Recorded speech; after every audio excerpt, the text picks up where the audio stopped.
Hello, नमस्ते दोस्तों। आज फिर एक बार अनिल केसरी योगा में आपका स्वागत है।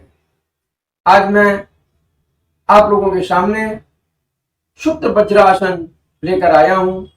जैसा नाम से ही इससे पता चलता है कि सुप्त मतलब सोया हुआ, वज्रासन मतलब कठोर ताकतवर आसन। यह बहुत ही कठोर और बहुत ताकतवर आसन है। इस आसन के अभ्यास से बवासीर के रोगियों को पर्याप्त लाभ पहुंचता है। स्त्रियों के बांझपन दूर करने में भी यह आसन बहुत सहायक है। इसके अभ्यास से आपके पीठ का दर्द मिट जाता है। वस्तु प्रदेश एवं पेट की नसें का उत्तम व्यायाम हो जाता है। बुढ़ापा भी इस आसन करने वालों का पास नहीं आता है। इस आसन को करने से भूख भी बहुत तेजी से लगती है। यदि किसी को पैर में सुन्न होने की शिकायत है तो वह भी इससे ठीक हो जाता है। वज्रासन करने की स्थिति बैठकर किया जाता है, लेकिन यह बैठकर किए जाने वाले आसन में 4-5 आसन होते हैं। जैसे सुप्त वज्रासन जो मैं आज करके दिखाऊंगा, फिर शशांकासन, यह भी वज्रासन में ही बैठ के किया जाता है। आनंद मदिरासन, यह भी बैठकर वज्रासन में किया जाता है। और पादारीश्वरासन। तो ये सब एक एक मैं नेक्स्ट वीडियो में आपके करके दिखाऊंगा और इस पर चर्चा करेंगे। अगर स्वास्थ्य के नियम की बात करें तो 2-3 बातों का यदि ध्यान रखा जाए तो हमारी स्वास्थ्य काफी अच्छी रहेगी। जैसे सुबह और दोपहर खाने के बाद 20 मिनट की विश्रांति जरूर लेना चाहिए। इस विश्रांति लेने से क्या होगा कि आपका अगले दिन जो कार्य करेंगे उस कार्य करने में आपको कार्य करने की क्षमता बढ़ जाएगी। अब यह विश्राम कैसे लें? तो सबसे पहले आप, अभी मैं इसे करके भी दिखाऊंगा, पहले मैं बता देता हूं कि शरीर का बायां हाथ नीचे और दायां हाथ ऊपर रहेगा, जैसे विष्णु भगवान शेषनाग पर लेटे हुए हैं। इस स्थिति में कम से कम 20 मिनट, 10 से 20 मिनट तक आप ऐसा कर सकते हैं। इससे होगा क्या कि आपकी सूर्य नाड़ी चल पड़ेगी और जो खाना पचाने में बहुत ही सहायक होती है।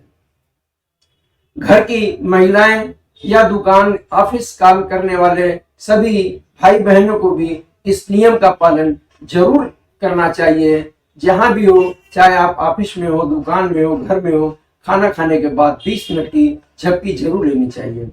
कुछ देशों में तो कानून भी बनाने की बात चल रही है कि यदि कोई स्टाफ दोपहर का लंच लेता है, खाना खाता है, तो उसे झपकी लेने का अधिकार होगा। लेकिन शाम को इसका उल्टा है। शाम को या रात को खाना खाने के बाद कम से कम 2 घंटा आपको नहीं सोना है। यदि कोई इस बात का पालन नहीं करता है तो उसे हार्ट अटैक की समस्या सामने आ सकती है। तो ये तो 2 बातें भोजन से संबंधित हो गई। और एक और नियम है, तीसरा नियम जो मैं करके आपको दिखाऊंगा, सुप्त वज्रासन।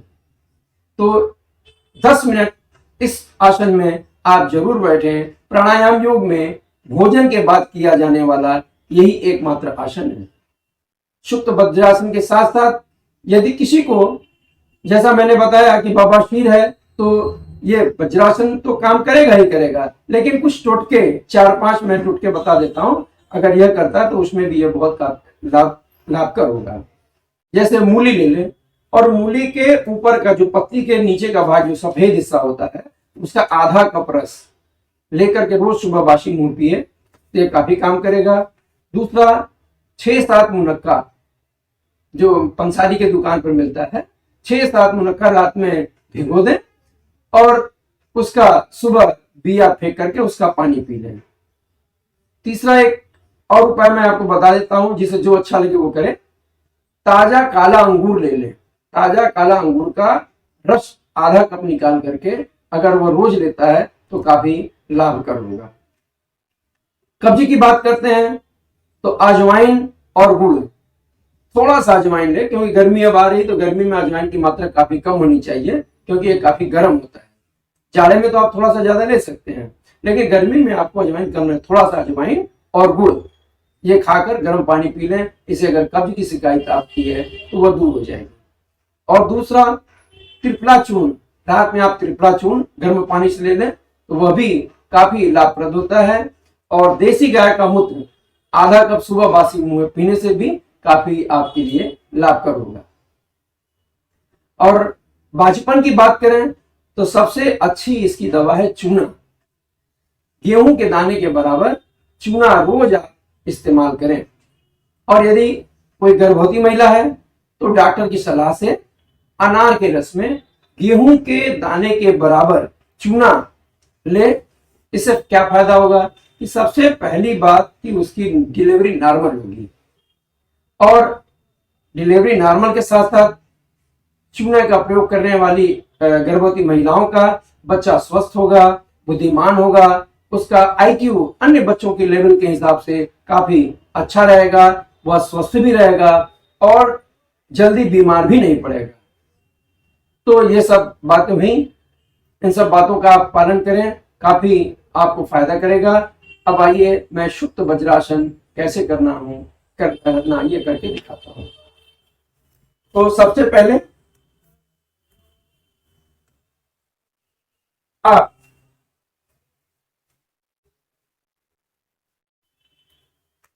इस स्थिति में बैठ जाएं, बस आगे हो जाए, आपकी एड़ी आपके नितंब पर रहेगी और करने को तो डायरेक्ट हो जाता है, लेकिन आप आराम से करें कि कोहनी का सहारा लेते हुए, ये दोनों कोहनी का सहारा लेते हुए आप धीरे से लेट जाए। कंधे आपकी पृथ्वी पर सटे रहेंगे और हाथ ये ऊपर रहेंगे, घुटने टंगे रहेंगे। कमानी के भांति आप अपने शरीर को रखेंगे। आप देखेंगे कि इस पर आपकी काफी स्ट्रेच पड़ रही है और ये पेट की नस नाड़ियां खिंचाव ले रही हैं।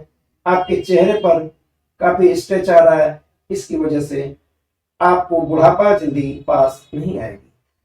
इस स्थिति में आप 5 मिनट तक रुकें और आपकी सांस जो है सामान्य रूप से चलती रहनी चाहिए, न उसे रोकना है न काफी तेज करना है, सामान्य चलती रहेगी। इस आसन को आप हर विश्राम के बाद 3 बार तक दोहरा सकते हैं। तो धीरे धीरे आप जो है आंख का सहारा लेके उठे। ये रहा आपका सुप्त वज्रासन। अब सोने वाला नियम मैं करके दिखा देता हूं। आप बाएं हाथ को ले लेंगे, हाथ को तकिए के रूप में इस्तेमाल करेंगे और इस तरह आप सो सकते हैं। दूसरा, आप इस पैर को अपने सीधा करके ऐसे भी खाना खाने के बाद ये 10 से 20 मिनट तक, अगर आपको नींद आ रही है थोड़ा सा झपकी भी ले सकते हैं। एक तरीका ये, कुछ लोग ऐसे भी सोना पसंद करते हैं, तो जिसे जैसे अच्छा लगे वह कर सकते हैं। धन्यवाद।